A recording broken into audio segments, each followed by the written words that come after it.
Në forumin e fokusuar mbi sigurinë kombëtare ku ju përgjigj pyetjeve të veteranëve ushtarak së bashku me rivalin e tij në presidencialet e nëntorit Hillary Clinton, Donald Trump mbushi me lëvdata Vladimir Putinin.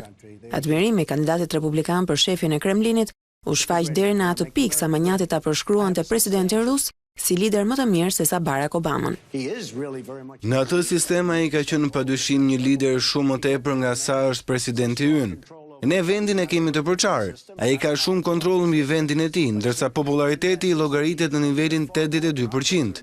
Clintonit nga ana tjetër ju desh të mbronte situatën e saj pas skandalit të emaileve. Dy kandidatët për shtëpinë e bardhë patën me radhë nga gjysmëore kohë në dispozicion për t'u përgjigjur pyetjeve në eventin që ngriti si pari në atyre që pritet të jenë debate plot shkëndija mes kundërshtarëve në garën për presidencën amerikane. I kritikuar ashtë për kohët e fundit për komentet se Rusia duhet të gërmojë në emailet e fshira nga serveri i Clintonit, Trump tentoi të argumentonte vlerësimin që ka për Putinin edhe me ide praktike, e tha se aleanca me Rusin do të ndihmonte në goditjen e Shtetit Islamik. Luftën kundër ISIS-it e përmendi edhe ish sekretarja e shtetit.